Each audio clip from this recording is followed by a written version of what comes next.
ओम शांति 16 जुलाई 2025 साकार मुरली सुनेंगे ईश्वरीय महावाक्यों को विस्तार से।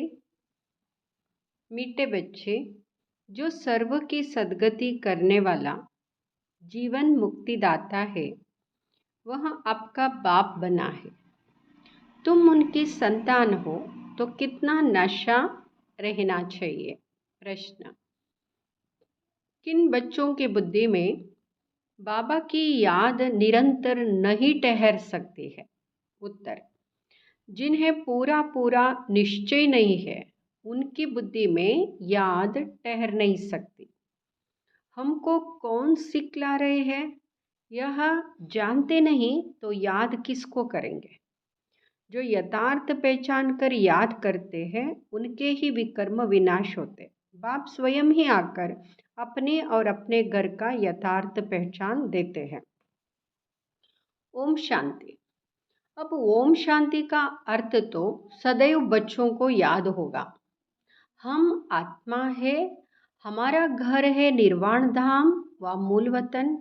बाकी मनुष्य जो भी पुरुषार्थ करते उनको पता नहीं कहाँ जाना है, सुख किस में है, दुख किस में है, कुछ भी पता नहीं। यज्ञ तप दान पुण्य तीर्थ आदि करते सीढ़ी नीचे उतरते ही आते हैं। नई दुनिया और पुरानी दुनिया में फर्क तो है ना। नई दुनिया है पावन दुनिया, तुम बच्चों की बुद्धि में है सुखधाम। सुखधाम को स्वर्ग, दुखधाम को नरक कहा जाता है। मनुष्य शांति चाहते हैं परंतु वह कोई भी जा नहीं सकते। बाप कहते हैं, मैं जब तक यहाँ भारत में ना आऊँ तब तक मेरे सिवाय तुम बच्चे जा नहीं सकते। भारत में ही शिव जयंती गाई जाती है। निराकार जरूर साकार में आएगा ना। शरीर बिगड़ आत्मा कुछ कर सकती है क्या? शरीर बिगड़ तो आत्मा भटकती रहती है, दूसरे तन में भी प्रवेश कर लेती है। कोई अच्छे होते हैं, कोई चंचल होते हैं, एकदम तवाई बना लेती है। आत्मा को शरीर जरूर चाहिए ना। वैसे ही परमपिता परमात्मा को भी शरीर ना हो तो भारत में क्या आकर करेंगे? भारत ही अविनाशी खंड है। सतयुग में एक ही भारत खंड है और सब खंड विनाश हो जाते हैं। गाते हैं आदि सनातन देवी देवता धर्मता। वास्तव में शुरू में कोई देवी देवताएं थे। यूरोप में रहने वाले अपने को क्रिश्चियन कहते हैं। यूरोपियन धर्म थोड़े ही कहेंगे। जो दैवी धर्म श्रेष्ठ थे वही 84 जन्मों में आते धर्म भ्रष्ट बन गए हैं। देवता धर्म के जो होंगे वही यहाँ आएंगे। अगर निश्चय नहीं तो समझो इस धर्म के नहीं। भल यहाँ बैठे होंगे तो भी उनको समझ में नहीं आएगा। वह कोई प्रजा में कम पद पाने वाला होगा। चाहते सब सुख शांति है, वह तो होता है सतयुग में। सब तो सुखधाम में जा नहीं सकते। सब धर्म अपने अपने समय पर आते हैं। अनेक धर्म है, झाड़ वृद्धि को पाता रहता है। मूल तुर है देवी देवता धर्म, फिर है 3 ट्यूब्स। स्वर्ग में तो यहाँ हो ना सके। द्वापर से लेकर नए धर्म निकलते हैं। इनको वेराइटी ह्यूमन ट्री कहा जाता है। विराट रूप अलग है। यह वेराइटी धर्मों का झाड़ है। किस्म किस्म के मनुष्य है। तुम जानते हो कितने धर्म है। सतयुग आदि में एक ही धर्म था, नई दुनिया थी, बाहर वाले भी जानते हैं। भारत ही प्राचीन बहिष्ठ था, बहुत साहूकार था, इसलिए भारत को बहुत मान मिलता है। कोई साहूकार गरीब बनता है तो उस पर तरस खाते हैं।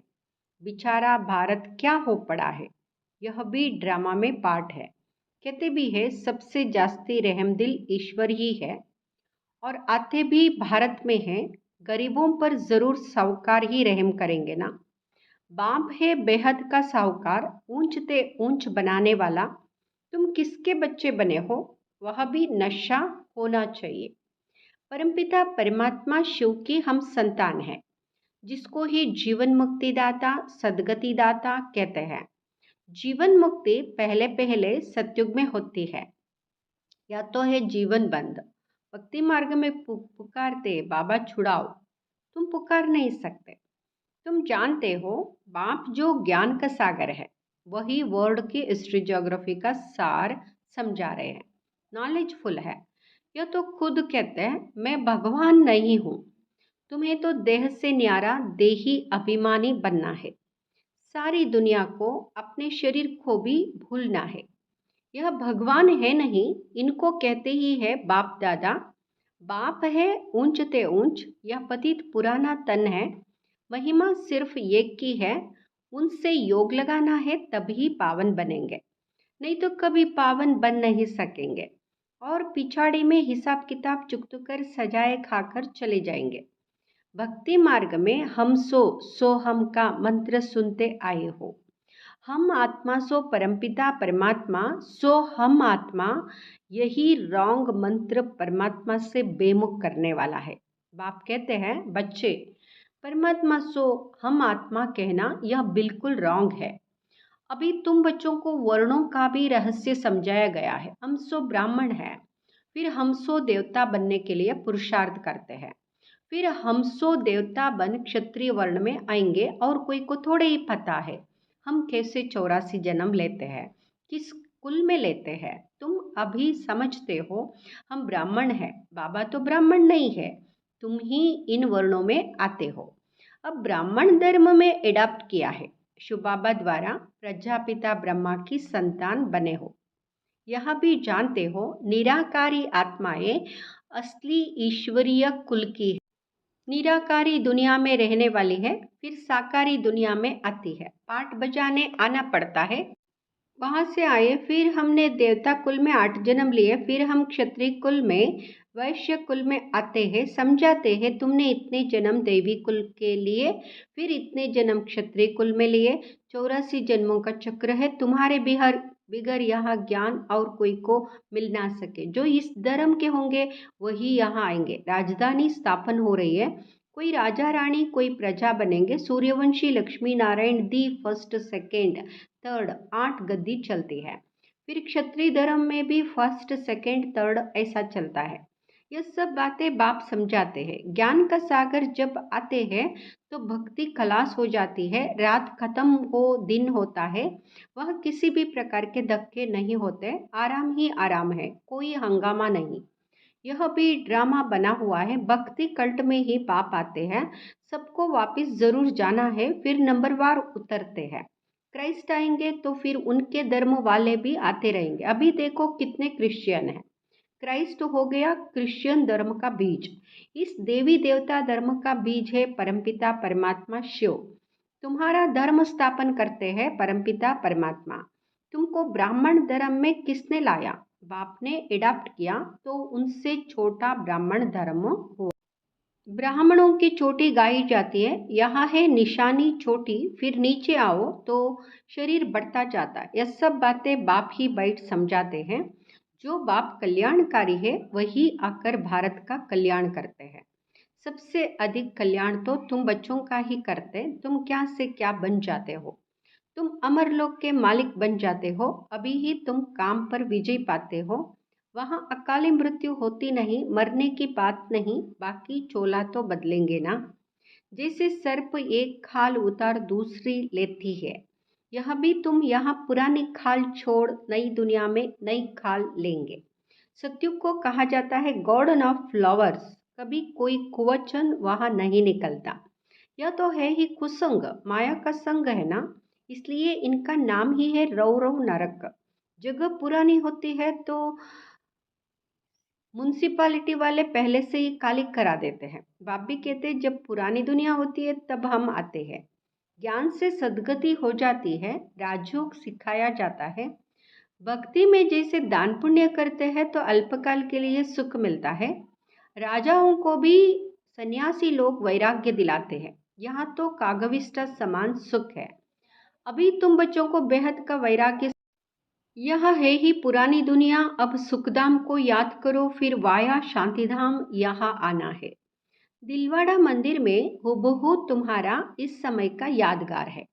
नीचे तपस्या में बैठे हैं, ऊपर में है स्वर्ग। नहीं तो स्वर्ग कहाँ दिखाए? मनुष्य मरते हैं तो कहेंगे स्वर्ग पधारा। स्वर्ग को ऊपर में समझते हैं, परंतु ऊपर में कुछ है नहीं। भारत ही स्वर्ग, भारत ही नरक बनता है। यह मंदिर पूरा यादगार है। यह मंदिर आदि सब बाद में बनते हैं। स्वर्ग में भक्ति होती नहीं, वह तो सुख ही सुख है। बाप आकर सब राज समझाते हैं और सब आत्माओं के नाम बदलते हैं, शिव का नाम नहीं बदलता। उनका अपना शरीर है नहीं, शरीर बिगड़ पड़ाएंगे कैसे? प्रेरणा की तो कोई बात ही नहीं। प्रेरणा का अर्थ है विचार। ऐसे नहीं ऊपर से प्रेरणा करेंगे और पहुंच जाएंगे, इसमें प्रेरणा की कोई बात नहीं।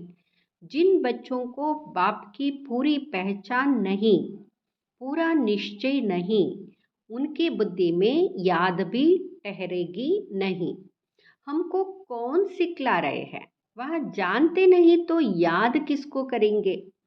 बाप की याद से ही तुम्हारे विकर्म विनाश होंगे। जो जन्म जन्मांतर लिंग को ही याद करते हैं, समझते हैं यह परमात्मा है, उनका यह चिन्ह है, वहाँ है निराकार, साकार नहीं है। बाप कहते हैं मुझे भी प्रकृति का आधार लेना पड़ता है, नहीं तो तुमको सृष्टि चक्र का राज कैसे समझाओ। यह है रूहानी नॉलेज, रूहों को ही यह नॉलेज मिलते हैं। यह नॉलेज एक बाप ही दे सकते हैं। पुनर्जन्म तो लेना ही है। सब एक्टर्स को पार्ट मिला हुआ है। निर्वाण में कोई भी जा नहीं सकता, मोक्ष को पा नहीं सकते। जो नंबर 1 विश्व के मालिक बनते हैं वही 84 जन्म में आते हैं। चक्र जरूर लगाना है। मनुष्य समझते हैं मोक्ष मिलता है। कितने मत मतांतर है, वृद्धि को पाते ही रहते हैं, वापिस कोई भी जाते नहीं। बाप ही 84 जन्मों की कहानी बताते हैं, तुम बच्चों को पढ़कर फिर पढ़ाना है। यह रूहानी नॉलेज तुम्हारे सिवाय और कोई दे ना सके। ना शूद्र ना देवताएं दे सकते हैं। सतयुग में दुर्गति होती नहीं जो नॉलेज मिले। यह नॉलेज है ही सदगति के लिए। सदगति दाता, लिबरेटर, गाइड एक ही है। सिवाय ये याद की यात्रा के कोई भी पतित पावन बन ना सके। सजाए जरूर खानी पड़ेगी, पद भी भ्रष्ट हो जाएगा। सबका हिसाब किताब चित्त तो होना है ना। तुमको तुम्हारी ही बात समझाते और धर्मों में जाने की क्या पड़ी है। भारतवासियों को ही यह नॉलेज मिलती है। बाप भी भारत में ही आकर 3 धर्म स्थापन करते हैं। अभी तुमको शूद्र धर्म से निकाल ऊंच कुल में ले जाते हैं। अब पावन बनाने के लिए तुम ब्राह्मण निमित्त बनते हो। इनको रुद्र ज्ञान यज्ञ कहा जाता है। रुद्र शिवबाबा ने यज्ञ रचा है। इस बेहद के यज्ञ में सारी पुरानी दुनिया की आहुति पड़नी है, फिर नई दुनिया स्थापन हो जाएगी। पुरानी दुनिया खत्म होनी है। तुम यहाँ नॉलेज लेते ही हो नई दुनिया के लिए। देवताओं की परछाई पुरानी दुनिया में नहीं पड़ती। तुम बच्चे जानते हो कि कल्प पहले जो आए होंगे वही आकर यह नॉलेज लेंगे। नंबरवार पुरुषार्थ अनुसार पढ़ाई पढ़ेंगे। मनुष्य यहाँ ही शांति चाहते हैं। अब आत्मा तो है ही शांति धाम की रहने वाली, बाकी यहाँ शांति कैसे हो सकती? इस समय तो घर घर में अशांति है। रावण राज्य है ना, सतयुग में बिल्कुल ही शांति का राज्य होता है। एक धर्म एक भाषा होती है। अच्छा, मीठे मीठे सिकिलदे बच्चों प्रति माता पिता बाप दादा का याद प्यार और गुड मॉर्निंग। रूहानी बाप की रूहानी बच्चों को नमस्ते। हम रूहानी बच्चों के रूहानी माता पिता बाप दादा को याद प्यार, गुड मॉर्निंग, नमस्ते, शुक्रिया बाबा। धारणा के लिए मुख्य सार। फर्स्ट, इस पुरानी दुनिया से बेहद का वैरागी बन अपनी देह को भी भूल शांतिधाम और सुखधाम को याद करना है। निश्चय बुद्धि बन याद की यात्रा में रहना है। दूसरा, हम सो सोहम के मंत्र को यथार्थ समझकर अब ब्राह्मण सो देवता बनने का पुरुषार्थ करना है। सभी को इसका यथार्थ अर्थ समझाना है। वरदान, अंतर्मुखता के अभ्यास द्वारा अलौकिक भाषा को समझने वाले सदा सफलता संपन्न भाव। अंतर्मुखता के अभ्यास द्वारा अलौकिक भाषा को समझने वाले सदा सफलता संपन्न भाव। जितना जितना आप बच्चे अंतर्मुखी स्वीट साइलेंस स्वरूप में स्थित होते जाएंगे, उतना नयनों की भाषा, भावना की भाषा और संकल्प की भाषा को सहज समझते जाएंगे। यह 3 प्रकार की भाषा रूहानी योगी जीवन की भाषा है। यह अलौकिक भाषाएं बहुत शक्तिशाली है। समय प्रमाण इन तीनों भाषाओं द्वारा ही सहज सफलता प्राप्त होगी। इसलिए अब रूहानी भाषा के अभ्यासी बनो। स्लोगन: आप इतने हल्के बन जाओ जो बाप आपको अपनी पलकों पर बिठाकर साथ ले जाए। आप इतने हल्के बन जाओ जो बाप आपको अपनी पलकों पर बिठाकर साथ ले जाए। ओम शांति।